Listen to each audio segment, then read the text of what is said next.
Your Holiness, ladies and gentlemen, and also welcome to the people who are joining us right now online from all over the world. Welcome. This was, as you've just heard, a prize. It was TED, when they give you this prize, they give you a wish. Now, this isn't the time to ask for a villa in the Bahamas. It's clearly a wish for a better world, and I knew immediately what it was I wanted to do. Because as my studies have continually shown me, and as and in my own life has shown me, the essence of religion, of all religion, is compassion. The essence of all morality is compassion. All the world faiths have developed their own version of what's been known as the Golden Rule. Don't do to others what you would not like them to do to you, or in the positive form, always treat others as you would wish to be treated yourself. And I felt that this needed to be brought back to the centrality of our moral and religious lives. So often secondary goals and secondary enthusiasms get in the way, and even religion is used as a sort of to express hatred, extremism, intolerance, unkindness. And so my idea was to create a charter for compassion that would be to which people from all over the world would be invited to contribute online. And it would be crafted finally by a panel of leading and inspirational thinkers from the major faiths. And you've seen some of them up there on your screen. And now the charter's ready for the launch. We now have 65 partners worldwide who are already working for compassion, but now we are going to be able to work together in order to change our world. Our world needs changing. We are drawn together more closely than ever before, electronically, financially, politically, and yet we are so terribly polarized. And it seems to me that unless we are able to implement the Golden Rule globally, so that we treat all nations, all peoples, as we would wish to be treated ourselves, and treat their aspirations see them as important as our own, I doubt that we'll have a viable world to hand on to the next generation. So I'm begging all of you, please go to our brand new website that's being launched today and sign up. Become partners yourselves. Bring your own enthusiasm, your own organization into this, what I hope is a grassroots movement for a more compassionate world. Now, we've heard this morning, and it's absolutely right, that compassion is part of our humanity. Compassion is what makes a mother get up night after night to her dying child. It's what makes us stay with our dying relatives instead of walking away as some of the animals do. We feel naturally with the other. One of the Chinese sages said that if you saw a child about to fall into a well, there'd be something terribly wrong with a human being who just walked by. It's an instinctive lunge towards that child to save it. You feel its pain as if it were your own. But like all our human characteristics, compassion needs to be cultivated. We have to work on it, just as a dancer uses her natural powers of movement to create almost unearthly beauty, which is beyond the capacity for those of us whose bodies have not been trained in this way. But it demands hours and years of dedicated practice. So too, we need to cultivate compassion. And if we do this, as Confucius said, all day and every day, looking into our own hearts, discovering what it is that gives us pain, and then refusing under any circumstance whatsoever to inflict that pain on anybody else all day and every day, then we begin to cultivate new capacities of mind and heart. The religious would say it brings us into the presence of God, or it brings us enlightenment. It takes us beyond the prism of selfishness and self-interest that holds us back from our best selves. Not many of us, as His Holiness so wisely said this morning, are capable of achieving emptiness in the higher mystical meditative states. I know I'm certainly not. But if we practice compassion all day and every day, dethroning ourselves from the center of our world and putting another there, we learn about the egotism, and we learn to take that ego gently to one side. Gandhi once said, "You must yourselves become the change that you wish to see in the world." And that is crucial. It's no good just laying down the law about other people being compassionate. We need to start with our own hearts and minds. But above all, compassion is, the Charter will be a call for action.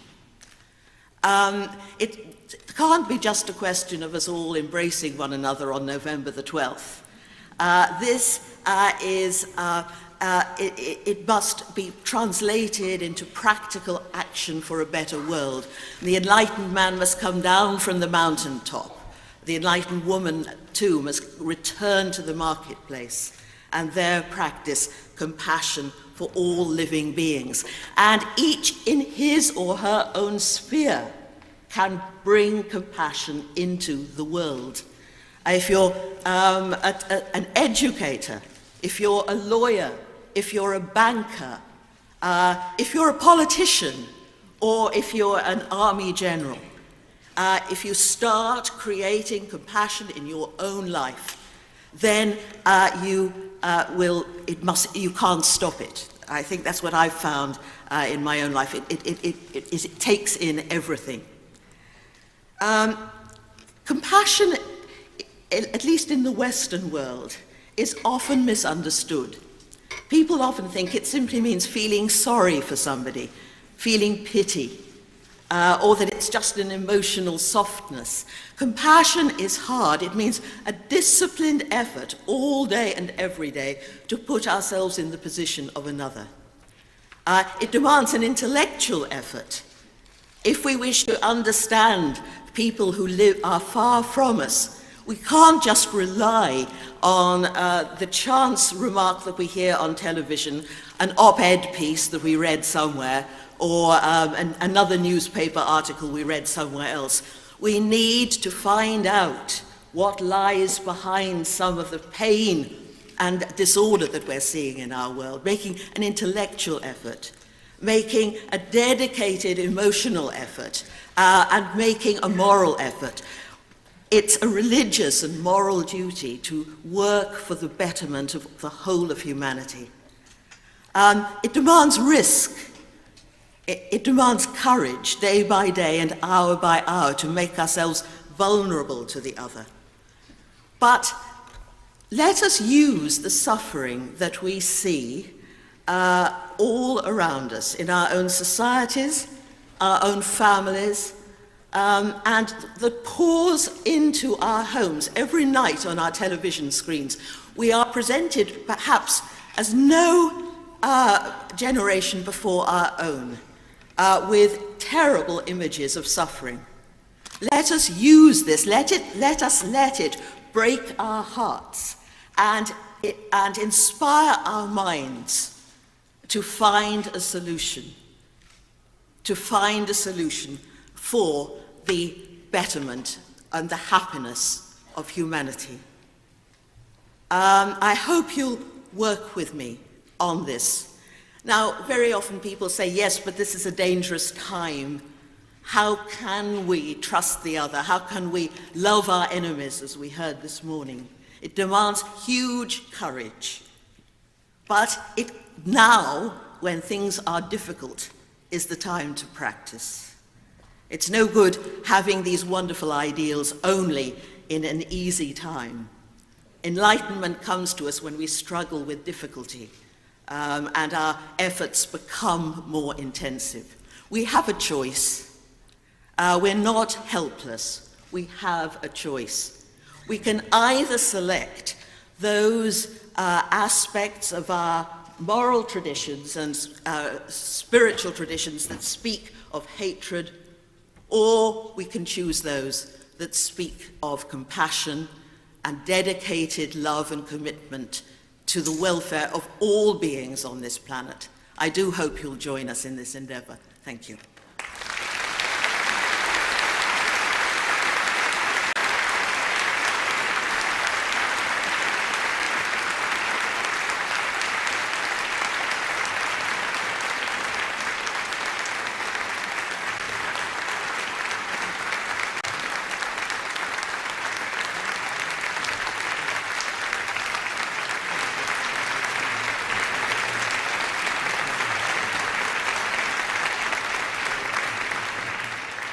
Mary Robinson, the former Irish president.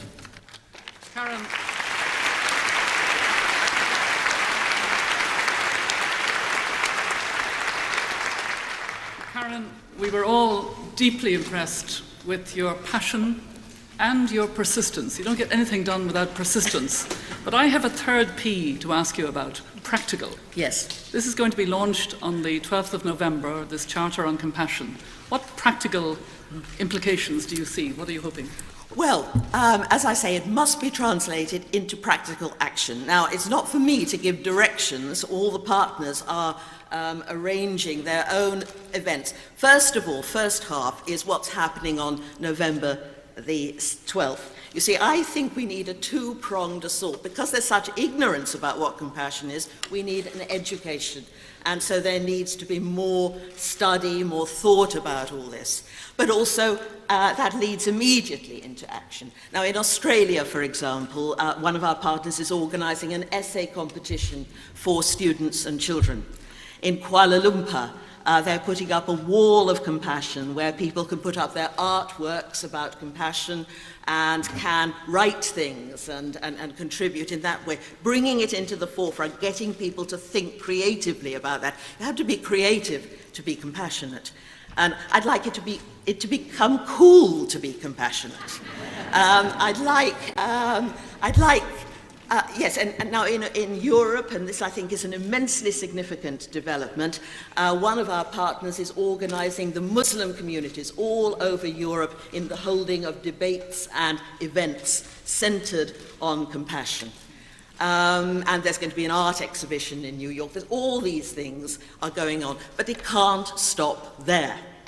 I'm now going to be working also with the FETSA organisation, and who will help me carry this on. I'll probably be continuing to work on this until my dying day, because compassion is not going to be achieved overnight.